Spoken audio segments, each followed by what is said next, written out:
Have you ever noticed how easily the word nice slips from your lips?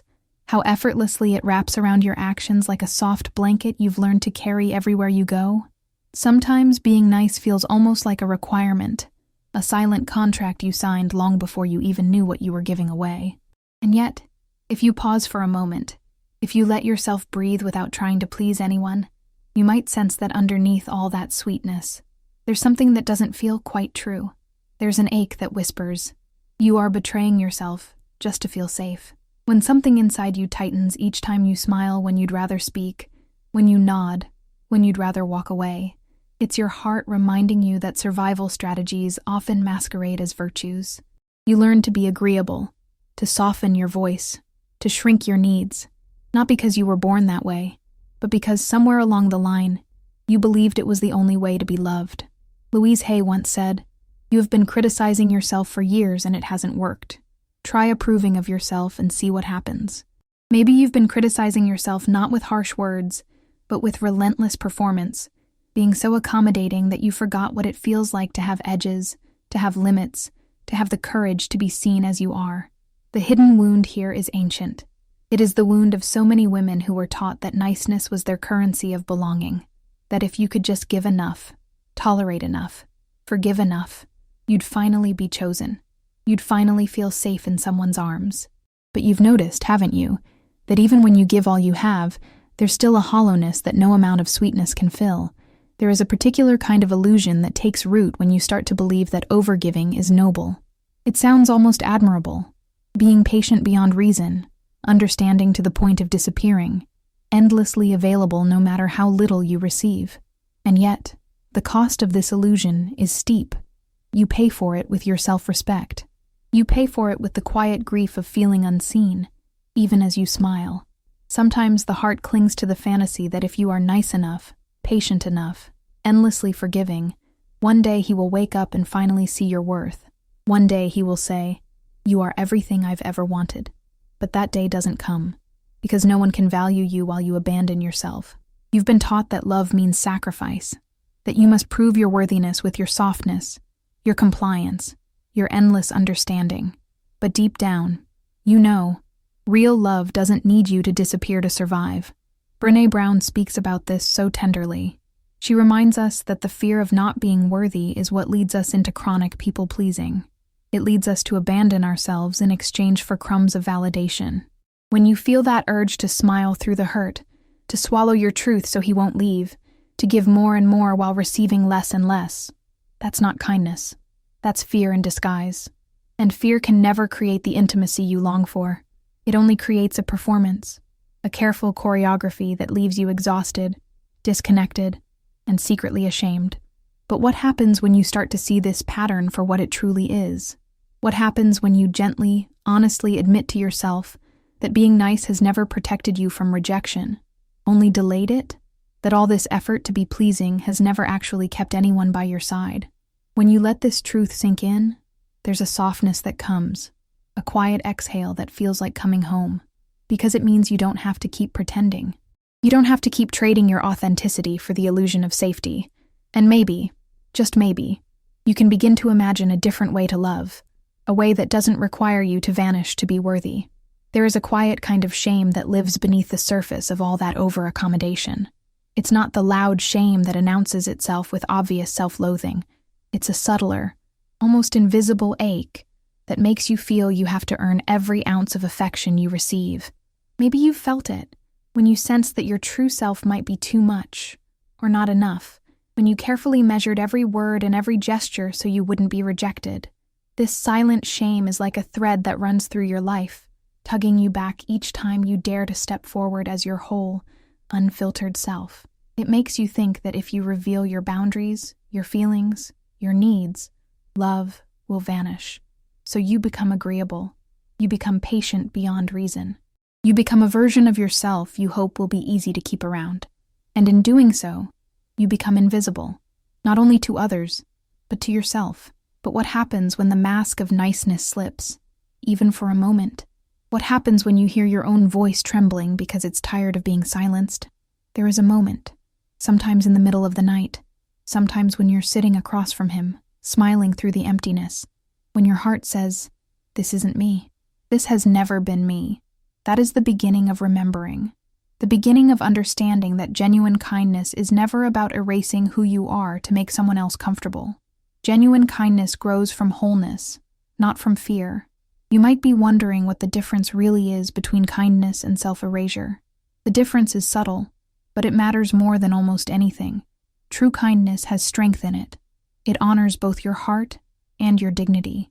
It says, I care for you, but I will not abandon myself to keep you close. Self-erasure, on the other hand, whispers that you must be small to be loved. It insists that your needs are an inconvenience, that your voice is too loud, that your truth is too heavy. And you've been carrying that message for so long, you almost started to believe it was a fact of life. Louise Hay offers a softer perspective, one that feels like a balm to all these hidden wounds. She says, I am willing to release the need to be unworthy. Let those words linger for a moment. What if all this overgiving was never really about love? What if it was about proving, again and again, that you deserve to stay? When you realize that, there is grief, yes, but there is also relief, because it means you can stop performing. You can stop disappearing. You can start giving yourself the kindness you have been trying so hard to earn from others. And perhaps that is where everything begins to change. There is something quietly unsettling about realizing that all your niceness, all your careful accommodation, has never truly been about connection. When you look honestly, you may see how often your kindness has been woven together with fear. Fear that if you spoke your truth, he would walk away. Fear that if you stopped smoothing the edges, the relationship would crumble. And so you learned to keep the peace, to swallow the words, to sacrifice your needs so you wouldn't have to feel the terror of abandonment. But underneath the gentle smiles and the endless patience, there was another layer you didn't name, a hidden attempt to control what you could not bear to lose. It's difficult to admit that sometimes niceness is a form of control dressed up as virtue. You believed that if you never upset him, if you never said no, if you never asked for more, you could secure his affection. You thought you could prevent disappointment by anticipating every need before it was spoken. And yet, this strategy never brought you the safety you were craving. Because love that is held together by fear is not love. It is performance. And performance is always exhausting. When you realize this, there is a kind of soft sadness that moves through you. Because you start to see how much energy you have spent trying to manage another person's feelings, how much of your life you've poured into becoming acceptable enough to keep someone from leaving. But the truth is that no amount of niceness can protect you from the reality that people will choose what they choose, no matter how perfectly you behave. And somewhere deep inside, you've always known this. You've always known that manipulating connection through fear never creates intimacy. It only creates distance, wrapped in a veneer of politeness. And perhaps the most tender realization of all is that you never needed to be so afraid. You never had to work so hard to deserve what was always meant to find you naturally. Because love that requires you to abandon yourself is not the kind of love that can ever truly nourish you. And when you begin to see this clearly, there is a quiet liberation waiting on the other side. A space where you can start to imagine what it would feel like to stop performing and simply be. But what happens when you finally step back from all the striving and realize that your worth was never meant to be negotiated? There is something profoundly calming about the power of healthy indifference. Not the cold, defensive kind that builds walls around your heart, but the soft, steady knowing that you do not have to earn your place in someone's life by proving how accommodating you can be. When you stop performing for approval, something in you settles. The frantic energy quiets. You begin to feel that you can rest in yourself without the constant fear that someone will discover you're not as perfect as you've tried to appear. Healthy indifference is not about apathy. It's about releasing the grip of desperation. It's about trusting that your presence is already enough, whether someone else validates it or not. And in that space, you become quietly magnetic. There is nothing more compelling than a woman who has nothing to prove. A woman who can stand in her own energy without bending herself into shapes she was never meant to hold. She is not trying to be chosen. She is choosing herself, moment after moment, with a soft steadiness that cannot be shaken. You may have noticed how different it feels when you are around someone who doesn't need you to approve of them. Their calm presence makes you feel safe, not because they are trying to please you, but because they are anchored in who they are. That is the essence of healthy indifference. It is the energy that says, I care, but I do not collapse. It is the quiet confidence that blooms when you remember you have always been whole, even when you forgot. And when you carry this energy, you no longer need to cling to people who do not see you. You no longer need to convince anyone to stay, because the moment you stop performing is the moment you start inviting something real. It's almost startling to realize how much we have been taught to believe that compliance is the same as love, that if we simply agree, adapt, and make ourselves endlessly available, we will be cherished. But the truth is that boundaries are far more attractive than constant compliance could ever be. There is something quietly powerful about a woman who is willing to disappoint others rather than betray herself. Something magnetic in the way she draws a line, not to push love away, but to honor the integrity of her heart. Men sense this difference, even if they don't have words for it. They may not consciously understand why the woman who holds her own shape feels more compelling than the one who agrees to everything. But on a deeper level, respect is born from the recognition that she will not abandon herself for the sake of being chosen. It is the awareness that her yes is real, because she is not afraid to say no. When you comply with everything, you may be hoping to create harmony, to avoid conflict, to be seen as agreeable. But over time, compliance breeds resentment, both in you and in him, because nothing about it is honest. It is a performance designed to keep love close, yet it quietly suffocates the real connection you long for. And perhaps you have already felt this in your own life. Those moments when you said yes while every cell in your body was aching to say no. When you gave in, not out of true generosity, but because you were terrified of losing someone's affection.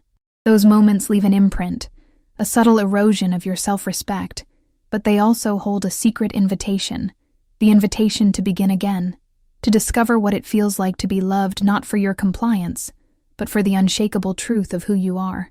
There is a freedom that arises when you let go of the belief that love must be earned through surrendering your voice. When you allow yourself to stand firm in your own values, you become a mirror that reflects a higher standard back to everyone around you.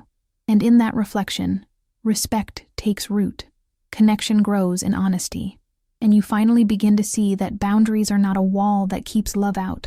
They are a threshold that invites only what is real to step inside. And if you look even closer, you might see how often you traded your integrity for acceptance. It wasn't something you set out to do. It was something you learned, step by step, in the quiet moments when you felt that being true to yourself was too risky, too vulnerable. So you began to edit your words. You softened your opinions. You made yourself smaller, more convenient, easier to keep around. Over time, this became a habit so familiar you hardly noticed it was there, a way of living that seemed safer than revealing your whole heart. But integrity is the quiet force that lives beneath all your performances. It's the place inside you that remembers who you were before you believed you had to earn love. Integrity means you are the same with or without someone else's validation, that your worth doesn't rise and fall on whether or not another person approves of you. When you live from this place, you stop needing constant reassurance. You stop measuring your value by how well you can please, accommodate, or endure. You begin to understand that your real strength is in your honesty. There is something profoundly liberating about realizing that your yes means nothing if you are afraid to say no. Because when every agreement is tinged with fear, when every gesture is shaped by the hope of being accepted, you lose yourself. You become a character in someone else's story, and eventually you forget what it feels like to be real. But when you reclaim your integrity, something in you steadies. The part of you that always knew what was true begins to rise to the surface, and you discover that you can love without performing. You can care without abandoning yourself. Perhaps the most surprising gift of this reclamation is that the people who truly matter will not leave when you show them your truth. The right hearts will respect the woman who is anchored in herself. They will feel safer, not threatened, when they see you stand firm. And you will feel something you haven't felt in a long time, a sense of quiet relief that you no longer have to pretend. Because living with integrity is not about being perfect. It's about being whole. And in that wholeness, you finally remember what it feels like to be home inside yourself. And as you begin to settle into this new way of being, you might notice a quiet shift in your energy. It's almost imperceptible at first, like the moment dawn breaks over a dark horizon. You start to feel how much of your spirit was scattered in all the places you tried to prove yourself worthy. All the times you overgave, over-explained, over-promised. All the moments when you believed your value lived in someone else's recognition. And yet, beneath all that striving, there has always been something in you untouched by the fear of not being enough. When you stop overgiving, you begin to reclaim that energy. It doesn't happen all at once. It happens slowly, like the way a tree remembers its roots after a long, harsh season. You might feel the impulse to rush back into your old patterns, to offer more than you truly have, to apologize for simply existing. But with each breath, you remember that you do not have to prove your heart to anyone. You do not have to barter your goodness in exchange for love. And as you rest in this awareness, a quiet spaciousness opens inside you, a place where self-respect begins to grow. Louise Hay's words are a soft echo here, reminding you of what you have always known, but perhaps forgot along the way. She says, "I am enough exactly as I am." Let that sink into the places in you that still doubt, still ache, still hope for someone else's approval to make you feel complete. You are enough, not because you have earned it, not because you have perfected yourself, but simply because you exist. And in that truth, there is nothing left to prove. There is a kind of peace that rises when you no longer spend your life trying to secure what was never meant to be bought with your self-abandonment. This peace is not loud or triumphant. It is quiet, steady, like the feeling of coming home after a long absence. And in that coming home, you begin to understand that your worth has never been in question. It has only been waiting for you to return. There is a gentler way to be in the world, a way that doesn't demand you constantly prove your value through pleasing. It is the way of allowing, not performing. When you begin to soften into your own presence, you discover that your feminine energy was never about how much you could give away. It was about how fully you could inhabit your own heart without apology. Clarissa Pinkola Estes calls this the spirit of the wild woman. She is not wild because she is reckless. She is wild because she is free. Free to offer her love without bargaining. Free to keep her softness without fear it will be mistaken for weakness. You may have spent years believing that your softness was a liability, something to be managed and controlled so you wouldn't be hurt. You tried to become what you thought would be easiest for others to love, gentle but not too outspoken, kind but not too needy, independent but never too far out of reach. And in all that careful balance, you lost the natural rhythm of your own spirit. Because the truth is, a woman's heart is not meant to be caged in niceness. It is meant to flow, to express, to feel deeply, to love without conditions, but never without self-respect. There is something so beautiful about the woman who offers her heart without begging. She does not barter her affection for validation. She does not perform to be chosen. She stands in her own presence, with a quiet certainty that she is worthy of love, not because she is perfect, but because she is true. And when you allow yourself to be this woman, you begin to notice how the world responds differently. You are no longer attracting those who feed on your self-abandonment. You are drawing in the ones who recognize your light because they have found their own. And in this space of allowing, you no longer feel the need to rush, to convince, to secure love through effort. You begin to trust that what is meant for you will arrive, not because you have contorted yourself to fit someone else's idea of enough, but because you finally remember that you already are. And yet, even when you begin to embrace this deeper truth, there will still be moments when the old fear arises. When you feel the familiar urgency to be nice, to please, to keep the peace at the cost of your own well-being. These moments are not a failure. They are simply echoes of the past, reminders of how long you lived believing that love could only be earned through your self-sacrifice. But you have a choice now, a softer, braver choice. When you feel that impulse to abandon yourself, you can pause instead. You can sit in stillness and let the fear pass through you rather than obey it.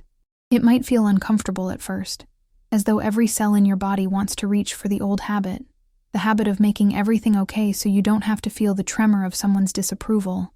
But in that quiet space, you will discover something you didn't expect, a strength that was always there, waiting for you to notice. It can help to close your eyes and breathe into your own body. Feel your heartbeat. Feel the ground beneath you. Remind yourself in that moment that you are not here to perform. You are here to live.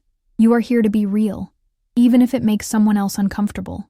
Because the life you came here to create cannot grow in the shadows of constant accommodation. It can only thrive in the light of your own truth. And each time you choose this path, each time you stay present with your fear, rather than letting it dictate your actions, You are rewriting the story you were given. You are teaching your nervous system that it is safe to be authentic, safe to have needs, safe to be exactly who you are. And in this practice, you will find a quiet, unshakable freedom that no one can take from you. Perhaps the most tender revelation of all is that you were never meant to earn love by abandoning yourself. You were never meant to spend your precious energy performing for affection that was always conditional. Louise Hay reminds us with such gentle certainty, I do not have to earn love. I am love. Let that truth settle into all the places in you that still question your worth. Let it become the soft foundation beneath your every choice. When you stop being nice and start being real, something begins to shift in the very atmosphere around you. You may notice that the people who only valued your compliance will drift away. You may feel the ache of their absence. But in that space, a new possibility appears. The chance to create connections that are grounded in honesty rather than fear. Because when you show up as your whole self, without the layers of performance, you become an invitation to a different kind of relationship. One where you are not required to shrink or silence your truth.